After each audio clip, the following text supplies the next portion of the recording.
Hello दोस्तों, जय हिंद। स्वागत है आपका आपके अपने YouTube channel citizen judicial classes में। दोस्तों, मैं एडवोकेट शाह फैजल आज आपके साथ आईपीआर डिस्कस करूंगा। इंटेलेक्चुअल प्रॉपर्टी राइट्स, बौद्धिक संपदा अधिनियम डिस्कस करूंगा। क्या होता है आईपीआर, क्या होते हैं कॉपीराइट, पेटेंट्स, ट्रेडमार्क्स, कौन कौन से एक्ट के अकॉर्डिंग ये गवर्न होते हैं। अगर कोई कॉपीराइट का उल्लंघन करता है तो उसे कितनी सजा का प्रावधान है। ट्रेडमार्क में अगर कोई यूज करता है किसी का तो उसे कितनी सजा मिलेगी, कहाँ इसका प्रावधान है, ये सब मैं आज आपके साथ डिस्कस करूंगा। इंपॉर्टेंट वीडियो है जो आपके बहुत काम आने वाली है। आईपीआर एक अलग से टर्म है, एग्जाम में आता है। एलएलएम अगर आप करना चाह रहे हैं या पीएचडी करते हैं तो आईपीआर आपका एक मुख्य सब्जेक्ट होता है। दोस्तों चलिए शुरू करता हूं। देखिए मेरी वीडियो शुरू करने से पहले हमेशा की तरह आपसे अपील, मेरी वीडियो को लाइक और सब्सक्राइब कीजिएगा। दोस्तों धन्यवाद। एक और इन्फॉर्मेशन मैं आपको दूंगा, मेरा ये channel citizen judicial classes play store पर अवेलेबल है, आप इसे वहां से डाउनलोड कर लीजिएगा। वहां पर मैंने अपनी लाइव क्लासेस की वीडियोस और पीडीएफ नोट्स डाल रखे हैं जिनसे आपको आसानी होगी उन सब्जेक्ट्स को पढ़ने में और समझने में। तो जल्दी से डाउनलोड करके उससे फायदा उठाइएगा। चलिए अपनी वीडियो पर आता हूँ। देखिए सबसे पहले समझिए आईपीआर, इंटेलेक्चुअल प्रॉपर्टी राइट्स होते क्या है। इंटेलेक्चुअल प्रॉपर्टी राइट्स, देखिए प्रॉपर्टी आर टू टाइप्स। एक होती टेंजेबल एसेट, दूसरी होती इंटेंजेबल एसेट। ठीक, टेंजेबल क्या होता है, जिसे मैं देख सकता हूँ, छू सकता हूँ। ठीक है, ये होती है टेंजेबल एसेट। इंटेंजेबल क्या होते हैं, जिसे आप सिर्फ फील कर सकते हैं, जिसे आप सिर्फ महसूस कर सकते हैं। तो आईपीआर इंटेंजेबल एसेट्स पे गवर्न होता है। ठीक, IPR is intangible property. Intangible किसे कहते हैं, अदृश्यमान।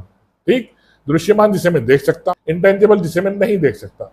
तो आईपीआर पूरा इंटेंजेबल एसेट्स पे गवर्न। देखिए ये जो अधिकार है ये मानव निर्मित चीजों पर लागू होता है। ठीक, नेचर की चीजों पर ये लागू नहीं होता। जैसे कहीं से रोशनी आ रही है, आप कहने लगे इस पे रोशनी में मेरा कॉपीराइट हो गया। ये हवा चल रही है, आप कहने लगे ये हवा आज से मेरी है, ऐसा नहीं हो सकता।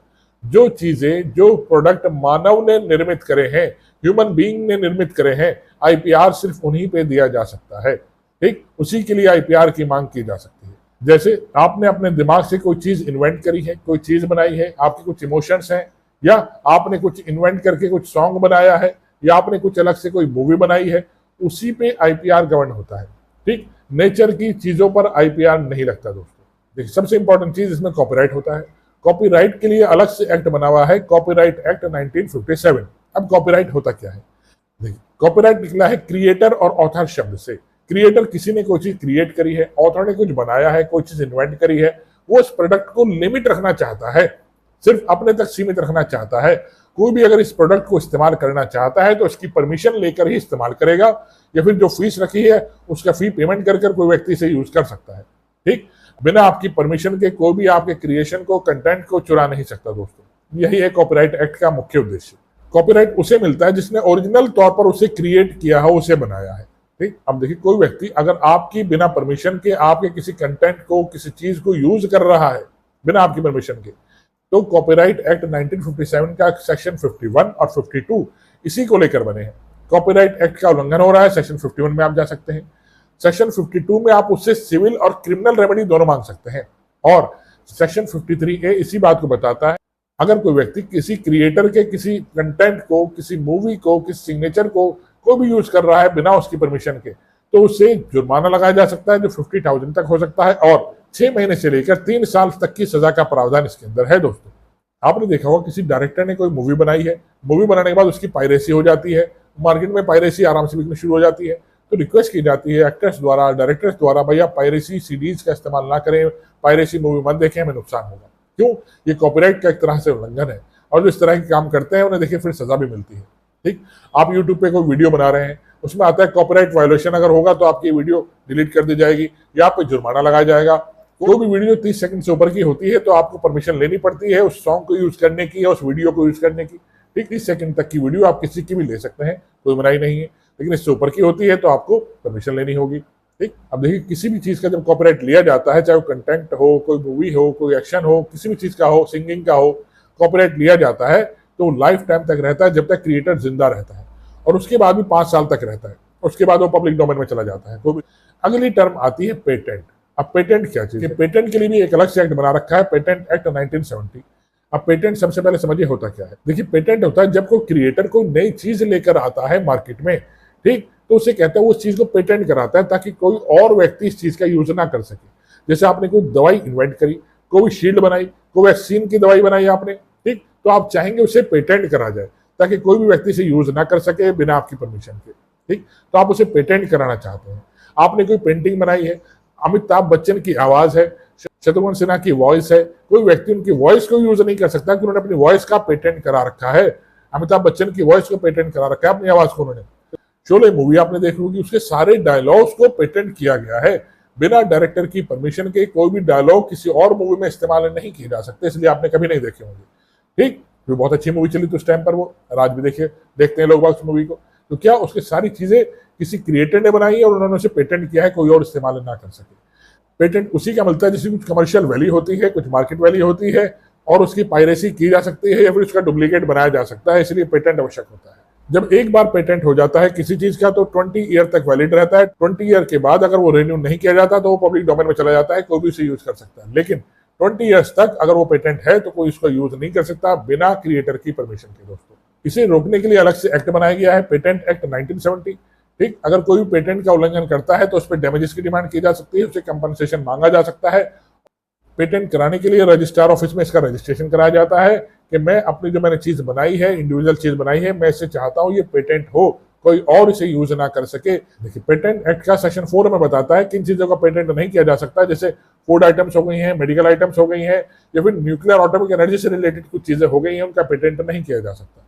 लेकिन पेटेंट अमेंडमेंट एक्ट 2005 हमें बता रहा है कि अगर कोई व्यक्ति मैन्युफैक्चर कर रहा है इन चीजों को तो उसे पेटेंट कर सकता है।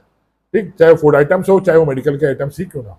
देखिए, पेटेंट एक्ट 1970 का सेक्शन 107A बताता है कि अगर सरकार किसी पेटेंट की चीज को यूज करती है तो पेटेंट का वायोलेशन नहीं माना जाएगा, या फिर क्रिएटर ने स्वयं अपने लिए बनाया है कोई चीज तो वो भी पेटेंट एक्ट में नहीं आता। अगला आता है ट्रेडमार्क। ट्रेडमार्क देखिए क्या चीज होती है। ट्रेडमार्क के लिए भी अलग से एक्ट बनाया गया है, ट्रेडमार्क एक्ट 1958। अब ट्रेडमार्क होता क्या है? ट्रेडमार्क होता है किसी प्रकार का कोई लोगो, किसी प्रकार का कोई साइन, किसी प्रकार का कोई डिजाइन जो आपने अपने प्रोडक्ट पे डाला है, बनाया है या फिर इन्वेंट किया है। उस डायग्राम को, उस लोगो को कोई और यूज नहीं कर सकता। किसी प्रकार की कोई पैकिंग है उसे कोई और यूज नहीं कर सकता, जैसे मैगी की पैकिंग हो गई है। या आपने एक मूवी देखी होगी सालार। सालार में क्या था, उसकी एक स्टैंप होती है, पूरे इंडिया में वो स्टैंप चलती है। कोई व्यक्ति वो स्टैंप अगर किसी वस्तु पे लगी होगी तो कोई भी पुलिस अधिकारी उसे रोकता नहीं था ना उस मूवी के अंदर। तो ऐसे देखिए वो क्या था, वो एक तरीके से ट्रेडमार्क था कि ये संपत्ति, ये वस्तु खानसार साम्राज्य की है। दोस्तों, ठीक समझ में आया ना, याद आ गया ना? तो क्या था, ट्रेडमार्क था। जैसे हल्दीराम भुजिया वाला का एक ट्रेडमार्क है, मैगी का ट्रेडमार्क है, हीरो का ट्रेडमार्क है। ठीक, इस तरीके से टाइटन का अपना लोगो है, इस तरह से HMT वॉच का अपना एक लोगो था। आप शूज खरीदते हैं, प्यूमा के, नाइक के, तो उन पे साइन होता है, तो क्या उनका एक ट्रेडमार्क है। अब देखिए ट्रेडमार्क की आवश्यकता क्या है। ट्रेडमार्क से मालूम होता है कि ये संपत्ति, ये जो वस्तु है, ये कैसी है। आप जानते हैं नाइक का शूज अगर आप साइन वाला देखेंगे तो ये संपत्ति नाइक की है, आप उसके साइन से ही पहचान जाएंगे कि वस्तु अच्छी है। टाइटन वॉच का अपना एक लोगो है, उस लोगो को देखकर आप पहचान जाएंगे भाई टाइटन की संपत्ति है, अच्छी वस्तु होगी।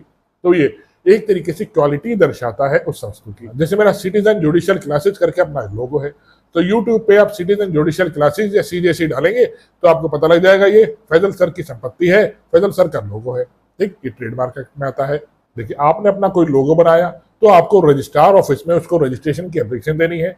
रजिस्ट्रार ऑफिस उसका एडवर्टाइजमेंट करेगा 4 महीने के भीतर कि किसी को अगर इस मार्क से, इस ट्रेडमार्क से आपत्ति है तो हमें बताए।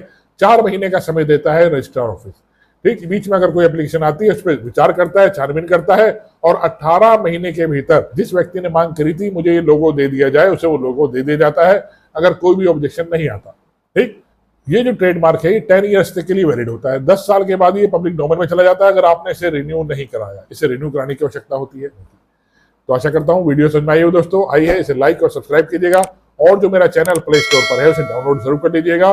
उत्तर प्रदेश की APO की वैकेंसी आ गई है, टोटल 182 पोस्ट हैं। ठीक, आप अगर मुझसे तैयारी करना चाहते हैं तो मेरे इस नंबर पर आप कांटेक्ट कर सकते हैं। धन्यवाद दोस्तों, जय हिंद।